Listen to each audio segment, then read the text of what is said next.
Feast மாம் magic வழங்கும் ஜோதா அக்பர். தாங்கள் எந்த சந்தர்ப்பத்திற்காக காத்துக் கொண்டிருக்கிறீர்கள் என்று தெரியவில்லை. ஒருவேளை நிச்சயிக்கப்பட்டபடி நிக்காஹ் நடந்துவிட்டால் அதன் பிறகு ஜோதா பேகத்தின் மதிப்பு இன்னும் பல மடங்கு கூடிவிடும். தாங்கள் எதற்காக காத்திருக்கிறீர்கள்? அதகம் கான், உனக்கு மூளை இல்லை என்ற விஷயத்தை ஏன் நிரூபித்துக் கொண்டே இருக்கிறாய்? இந்த விளையாட்டு இப்போதுதானே ஆரம்பித்திருக்கிறது. என்ன விளையாட்டு தாயே, என்ன விளையாட்டு? நான் பேகம் ஜோதாவின் தங்கை ஷிவானியிடம் நீ மிர்சாவை நிக்கா செய்து கொள்ளவில்லை என்றால் உன் காதலனின் தலையை கொய்து விடுவார்கள் என்று மிரட்டி இருக்கிறேன். அதனால் சில நாட்களுக்கு பிறகு இந்த மிரட்டல் எல்லாம் பயந்தோடி காதல் தன் வேலையை காட்ட ஆரம்பிக்கும். அப்போது என்ன நடக்கும் தாயே? அதகம் கான், எதிரியை அழிப்பது சுவாரஸ்யமாகத்தான் இருக்கும் அதகம். ஆனால் இன்னும் அதிக சுவாரஸ்யம் எதில் இருக்கும் என்றால் பிரியமானவர்களை அடிக்கும் பொழுது. ஷிவானியின் காதல் மடல்களை நீ படித்திருப்பாய். ஷிவானி விரைவிலேயே தன் காதலனுடன் ஓடிப்போக முடிவெடுத்திருக்கிறாள். அதகம் நானும் அதை அனுமதிக்க போகிறேன். என்ன? ஷிவானி ஓடுவதற்கு அனுமதிக்க போகிறேன்? நிச்சயமாக. அதில் நமக்கு என்ன லாபம் தாயே? லாபம் என்னவென்றால் அதகம் பேகம் ஜோதா ஜலாலை விட்டு நிரந்தரமாக பிரிந்து விடுவாள். உனக்கு இது புரியாது. நான் உனக்கு புரிய வைக்கிறேன். ஷிவானி ஆக்ராவை விட்டு தன் காதலனுடன் ஓடவிருக்கிறாள். ஷிவானி செய்ய போகும் இந்த காதல் லீலையால் பேகம் ஜோதாவின் சந்தோஷமான வாழ்க்கை அழிய போகிறது. நாலாபுரமும் பேசுவார்கள். இந்த விஷயம் பேகம் ஜோதாவிற்கு தெரியும். தன்னுடைய தங்கை ஷிவானிக்கும் சிற்பிக்கும் உள்ள உறவை பற்றி தெரிந்திருக்கும் என்று கூறுவார்கள். அந்த ஷிவானிக்கும் சிற்பிக்கும் வெகு காலமாக காதல் இருக்கிறது என்று கூறுவார்கள். தெரிந்தே இவ்வாறு செய்தால் என்பார்கள். தெரிந்ததால் தான் அவர் மிர்சா ஹக்கீமிற்கும் ஷிவானிக்கும் நிக்கா செய்து வைக்க முடிவெடுத்தார் என்பார்கள். ஆகையால் தான் ஜலாலிடம் எடுத்து சென்றதாக கூறுவார்கள். மக்கள் இதை நம்புவார்கள், நிச்சயமாக நம்புவார்கள். அதகம் அது மட்டுமல்லாமல் ஜோதாவை பார்த்து இந்த கேள்வியை எழுப்புவார்கள். முகலாயர்களை வெறுக்கும் ஒருவர் மீண்டும் எதற்காக அவர்களுடனேயே உறவை வைத்துக் கொள்ள வேண்டும் என்று நினைக்கிறார் என்று கேள்வி எழுப்புவார்கள். ஜலால் காதுகளுக்கு இந்த விஷயம் எட்டியவுடன் பேகம் ஜோதா தன் பரம்பரை மானத்தை காப்பாற்றுவதற்காக முகலாயர்களை பயன்படுத்தி விட்டார் என்பார்கள். நீ உன்னுடைய சகோதரனை பற்றி அறிவாய் அல்லவா?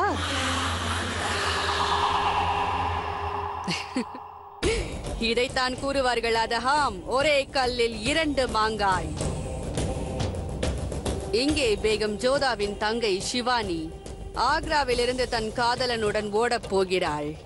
பிறகு இன்னொரு புறம் பேகம் ஜோதா ஆக்ராவை விட்டு வெளியேற்றப்படுவாள்.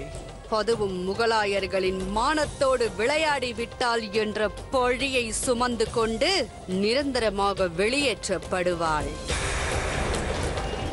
நீ சர்பத்தை அருந்து. இந்த முழு கதையை கேட்டால் உனக்கு தலை சுற்றிவிடும்.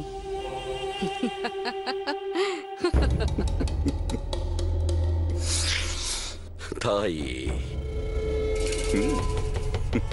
இந்த மிர்சா ஹக்கீம் திருமணத்தால் நம் வேலை தடைப்படுகிறது சாகிரா. எங்கு பார்த்தாலும் காவல் அதிகமாக உயர்த்தப்பட்டிருக்கிறது. இன்னொரு புறம் எப்பொழுதும் சைன்ஷாவின் அருகில் பலர் இருந்து கொண்டிருக்கின்றனர். அவரை நெருங்குவதற்கு வாய்ப்பே கிடைக்கவில்லை. சந்தர்ப்பம் அமைவதற்காக காத்திருப்பதை தவிர நாம் வேறு என்ன செய்ய முடியும் பெனசீர்? ஆனால் அபு மாலிக் காத்திருக்க முடியாது. அதுதான் பிரச்சனை. ஏற்கனவே என் மீது அவர் கோபமாக இருக்கிறார். அவர் கோபத்தை என்னால் தணிக்க முடியாது. என்ன செய்வது என்று எனக்கு புரியவில்லை.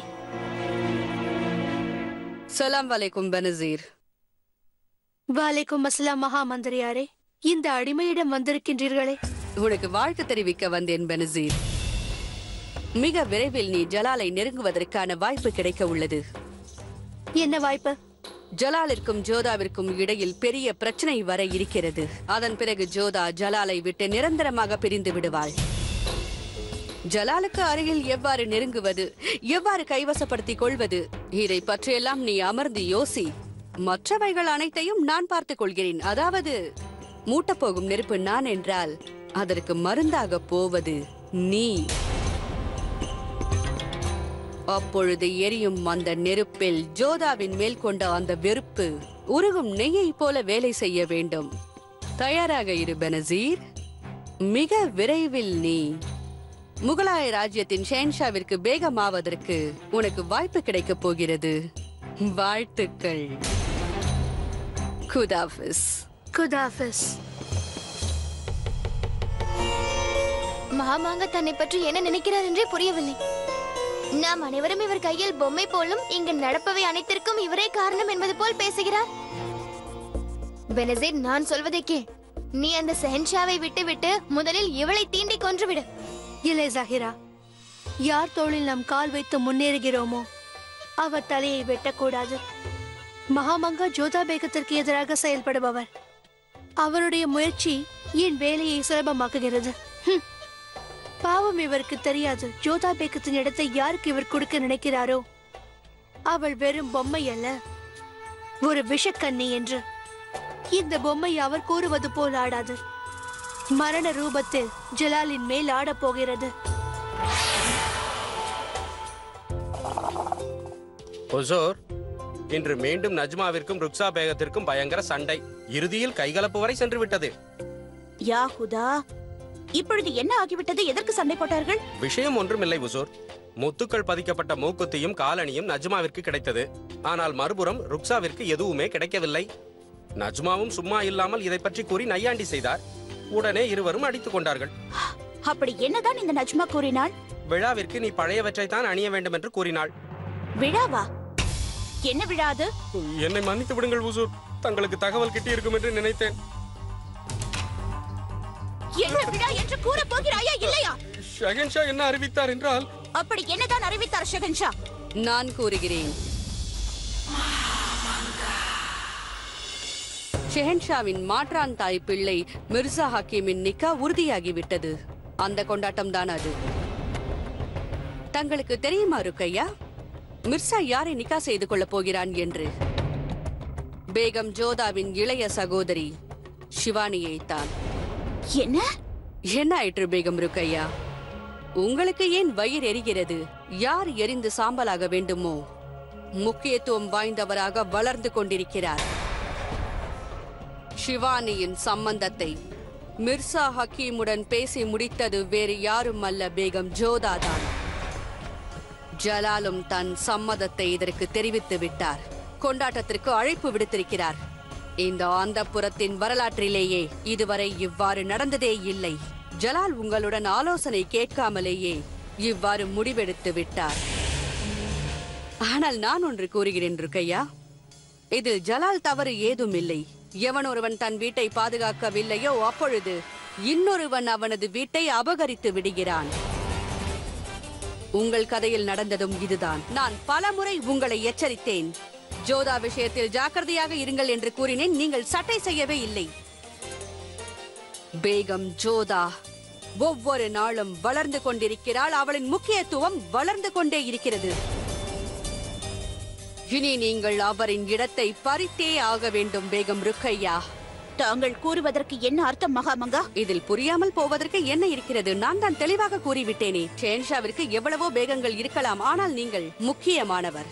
அந்த இடத்தை தக்க வைத்துக் கொள்வதற்கு ஒரே ஒரு வழிதான் இருக்கிறது. மற்றவர்களை உங்கள் காலடியில் வைத்துக் கொள்ள வேண்டும். உங்கள் இடத்தை நெருங்கிக் கொண்டிருப்பவர்களுக்கு நீங்கள் வாய்ப்பளிக்க கூடாது. அப்போதுதான் உங்கள் இடத்தை தக்க வைத்துக் கொள்ள முடியும். உங்களை நெருங்க முடியாத அளவிற்கு அவர்களை நிரந்தரமாக தள்ளி வைத்து விடுங்கள். இம்முறை ஜலால் தன் 3 முக்கியமான பேகங்களை அழைத்தார். அதில் எனக்கு வருத்தமாக இருக்கிறது ருக்கையா. ஷெஹன்ஷாவிற்கு 3 முக்கியமான பேகங்களா? கூடாது. முக்கியமான பேகம் நீங்கள் மட்டுமே. வருத்தம் உங்களுக்கு தான் ஏற்பட்டிருக்க வேண்டும். ஆனால் அந்த நேரத்தில் நீங்கள் நான் சொல்வதை கேட்கவில்லை. ஜலாலிடம் பேசுவதற்கு முன்பாக பேகம் ஜோதா இந்த சம்மதத்தை பற்றி உங்களிடம் பேசியிருக்க வேண்டும், உங்களிடம் கேட்டிருக்க வேண்டும். ஆனால் அவர் அவ்வாறு செய்யவில்லை. நேராக அவர் மகாராணி அமீதா பானுவிடம் சென்று இந்த நிக்காவிற்கு சம்மதம் வாங்கிவிட்டார். இன்னும் நேரம் இருக்கிறது. நான் கூறுவதை கேளுங்கள் ருக்கையா. ஜலாலிடமிருந்து பேகம் ஜோதாவை பிரித்து விடுங்கள். அப்பொழுதுதான் ஜலால் உங்களுக்கு நெருக்கமாக இருப்பார். இன்னும் நேரம் இருக்கிறது. நான் கூறுவதை கேளுங்கள் ருக்கையா. ஜலாலிடமிருந்து பேகம் ஜோதாவை பிரித்து விடுங்கள். அப்பொழுதுதான் ஜலால் உங்களுக்கு நெருக்கமாக இருப்பார். குதாஃபிஸ். நகைகள் ஏற்பாடு செய்ய வேண்டும். ஆமீரில் திருமணத்திற்கான ஆடைகளையும் வாங்க வேண்டும். நாம் ஆக்ராவில் இருப்பதால் ஏற்பாடுகளில் எந்தவித குறைபாடும் வந்துவிடக்கூடாது. மைனாவதியும் இங்கு இல்லை. ஆகையால் ஜோதா, நீதான் அனைத்து உதவிகளையும் செய்து தர வேண்டும்.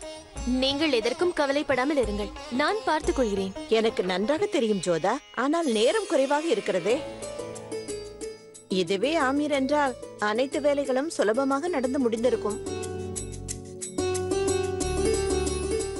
பகவானே, இவை அனைத்தையும் எவ்வாறு முடிப்போம்?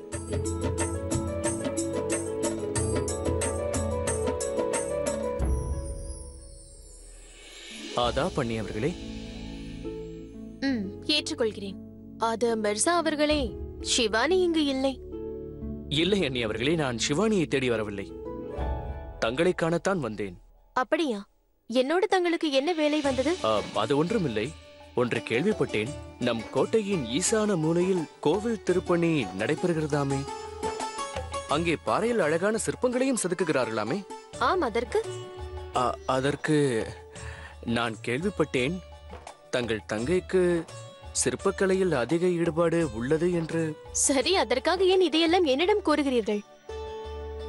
ஒரு சிறந்த அண்ணியாக நீங்கள் உங்கள் கடமையை நிறைவேற்றுவீர்கள் என்றுதானே நான் சிறிது நேரம் தங்கள் தங்கையோடு அங்கு நேரத்தை செலவழிக்கலாமா என்று தாங்கள் கேட்டு சொல்ல முடியுமா? அதற்காகத்தான் வந்தேன். இந்த செய்தியை என் சிவானியிடம் இல்லை, உங்கள் பிரியமானவளிடம் சென்று கூறிவிட்டு வருகிறேன்.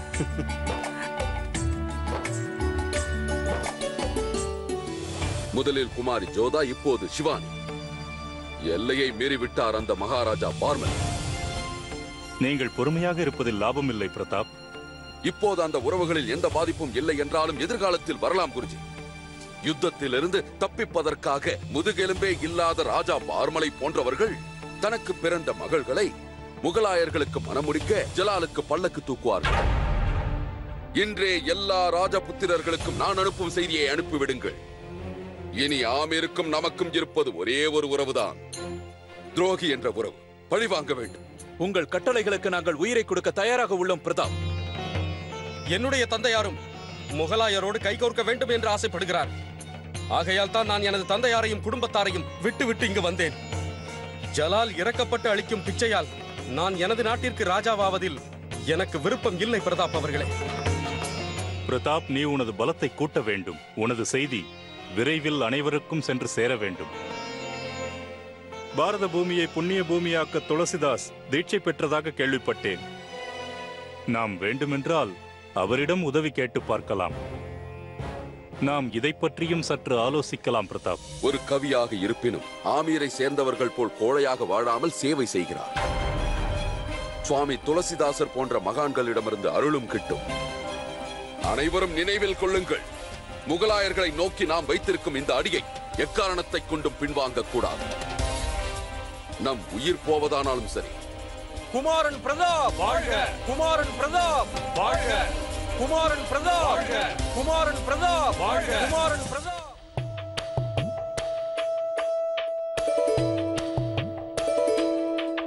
ஆதாப் ஜாவிதா பேகம், தாங்கள் என்னை அழைத்தீர்களா? ஆம், நான் உன்னிடம் ஒன்று கேட்க வேண்டும். இன்று கொண்டாட்டத்திற்கு நான் இந்த ஆடையை தான் அணிய போகிறேன். இந்த ஆடையின் நிறமும் என் மேனி நிறமும் ஒத்து போகிறதா பார்த்து கூறு. நிச்சயமாக.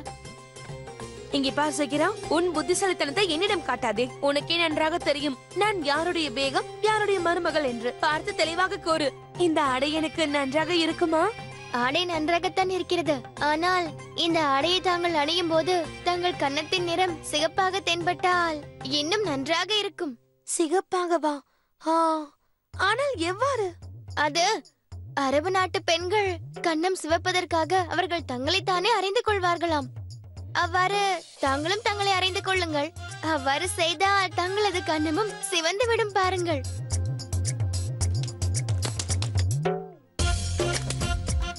ஆமாம், நீ சரியாகத்தான் கேள்விப்பட்டிருக்கிறாய். பார்த்தாயா பார்த்தாயா, என் கன்னம் எவ்வளவு சிவந்து கொண்டிருக்கிறது. என்னுடைய யோசனை தங்களுக்கு பயன்பட்டதை நினைத்து எனக்கு மிகவும் மகிழ்ச்சியாக உள்ளது. ஆனால் தாங்கள் இதை மீண்டும் மீண்டும் செய்து கொண்டிருக்க வேண்டும், இல்லையென்றால்... போதும் போதும், புத்திசாலித்தனமாக நடப்பதை விட்டுவிடு. நீ இப்பொழுது இங்கிருந்து சென்று விடு. உன் வேலை முடிந்து விட்டது.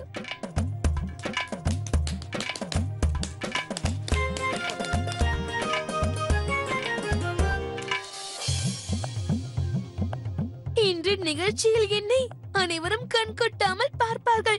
யா அல்லாஹ். ஜாவேதா, என்னவாயிற்று? எதற்காக உன் கன்னங்களில் நீயே அடித்துக் கொண்டிருக்கிறாய்? அத்தை அவர்களே, நான் இன்று அழகு குறிப்பு ஒன்றை கற்றுக்கொண்டேன். பார்த்தீர்களா, என் கன்னம் தக்காளி பழம் போல் சிவந்துள்ளது. முதல் முறையாக காதல் வயப்பட்டு சிவந்தது போல் உள்ளது. நீங்களும் இந்த அழகு குறிப்பை பின்பற்றுங்கள், உங்களுடைய அழகும் அதிகரித்து விடும். வேண்டாம், இதுவே போதும். நான் என்ன கூற வந்தேன் என்றால், இந்த வயதில் அழகாக தென்பட்டு நான் என்ன சாதிக்க போகிறேன்? ஒரே ஒரு முறை பயன்படுத்தி பாருங்கள் அத்தையே, பிறகு உங்களுக்கே நன்றாக புரியும். நீ இவ்வளவு அடம் பிடித்து கூறுவதால் நான் இதை செய்கிறேன். முதலில் அதை உன்னிடமிருந்து ஏன் ஆரம்பிக்க கூடாது? சரி.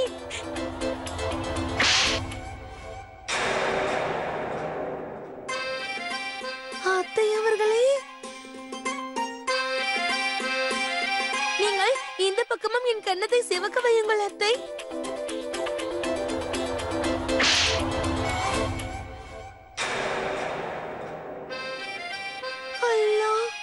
அத்தை அவர்களே, இன்று நான் இன்னொரு விஷயமும் தெரிந்து கொண்டேன். இரு கண்ணங்களும் சிவக்க வேண்டும் என்றால் கண்கள் மயங்கிவிடும் என்று தெரிந்து கொண்டேன்.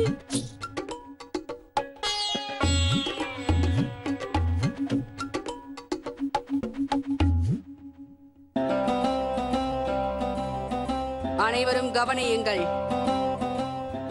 இந்நிகழ்ச்சிக்கு ஹிந்துஸ்தானின் முக்கிய பிரமுகர்கள் வர இருக்கிறார்கள். சமையலில் எந்த குறையும் வரக்கூடாது. பதார்த்தங்கள் அசத்தலாக இருக்க வேண்டும். ஷேன்ஷாவிற்கு பிடித்த குலாப்பாக் செய்ய மறக்க வேண்டாம். தாயே, நான் தங்களிடம் பேச வேண்டும்.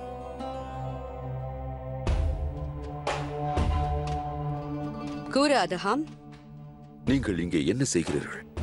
என்னிடம் என்ன கூறினீர்கள்? என்ன செய்து கொண்டிருக்கிறீர்கள்? தாங்கள் இப்படி செய்தால் சிவானியின் திருமணம் நடந்துவிடும். ஜோதாவை பழிவாங்க முடியாது. அரச குடும்பத்துடன் ஆமீரின் உறவு மேலும் பலப்படும். அவ்வாறு ஆகாது அதஹாம். விழாவிற்கு ஏற்பாடுகளை செய்து கொண்டிருக்கிறேன். விழா நடத்தப்படும். ஆனால் அது ஜோதாவின் இறுதி விழாவிற்காக. என் மேல் நம்பிக்கை வை அதஹாம். இந்த நிக்கா நடக்காது. ஏதாவது நடக்க இருக்கிறது என்றால் அது ஜோதா பேகத்துக்கு ஏற்படும் நஷ்டம் மட்டும்தான். விழாவில் பங்கேற்க போகும் பிரமுகர்களுக்கு முன்பு ஜலால் அவமானப்பட போகிறான். அந்த பழியை ஜோதா சுமக்க போகிறாள். இந்த விழா யாருக்காக நடக்கிறது என்று தெரியுமா? இது நடைபெற போவது உனக்காகத்தான் அதஹாம். அதனால் ஒரு வேலை செய். சிறிது நேரம் இங்குள்ள வேலையை கவனி. நான் வந்து விடுகிறேன். நான் இவர்களை கவனிக்கவா? பார்மல் மகாராஜா நடத்தும் நிகழ்ச்சியில் கலந்து கொள்ள அனைத்து ஏற்பாடுகளும் தயாரா சலிமா பேகம்? ஆமத்தை. மகிழ்ச்சி என்னவென்றால் 2 வாரங்களில் அனைவராலும் இங்கே வர முடிந்தது. நிக்கா வேலைகளும் முடிந்து விட்டது. வாருங்கள் ருக்கையா பேகம், வந்து அமருங்கள். அனைவரும் என்னை மன்னிக்க வேண்டும். நான் ஜலாலுடன் முக்கியமான விஷயம் பேச வேண்டும், அதுவும் தனியாக. தாங்கள் சற்று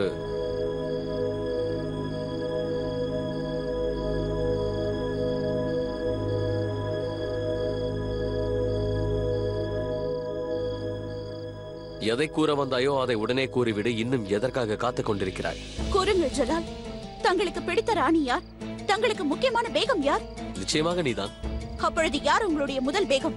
நீதான் ருக்கையா. அவ்வாறு என்றால் தாங்கள் இந்த நிக்காவை பற்றி ஏன் என்னிடம் எதையும் தெரிவிக்கவில்லை? அனைவருக்கும் முன்பாக இந்த விஷயத்தை என்னிடம் கூற வேண்டும் என்று உங்களுக்கு தோன்றவில்லையா? ருக்கையா, எதற்காக இவ்வளவு கோபம்? என்ன இதெல்லாம்? அதைத்தான் நானும் கேட்கிறேன் ஜலால். இவையெல்லாம் என்ன? ஜோதா பேகத்திடம் என்னதான் இருக்கிறது? அவளுக்கு எதற்கு இவ்வளவு முக்கியத்துவம்? எனக்கு எதுவும் புரியவில்லை.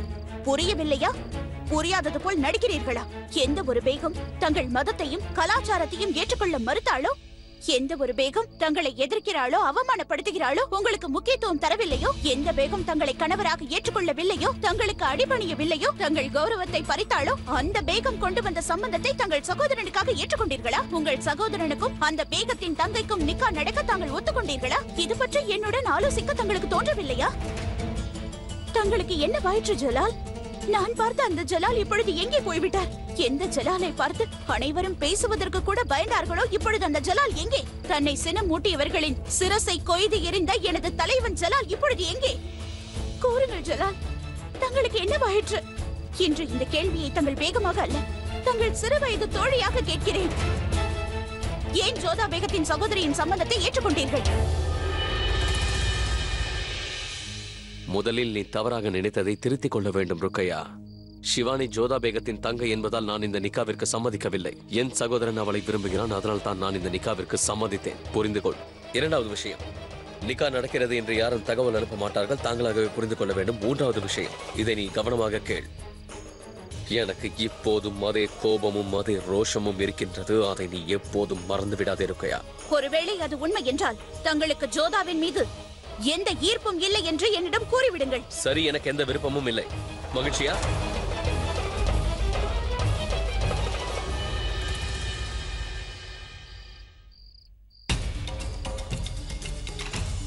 முதல் முறையாக ஜலால் கூறுவதை என்னால் நம்ப முடியவில்லை. மகாமங்கா கூறியதை அலட்சியப்படுத்தி மிகப்பெரிய தவறு இழைத்து விட்டேன் என்று ஏன் எனக்கு இப்பொழுது தோன்றுகிறது என்று புரியவில்லையே. ஜோதா பேகம் எனது இடத்தையும் அதிகாரத்தையும் பறித்து விடுவாள் என்று மகாமங்கா கூறினார். இப்பொழுது நான் என்ன செய்ய போகிறேன்?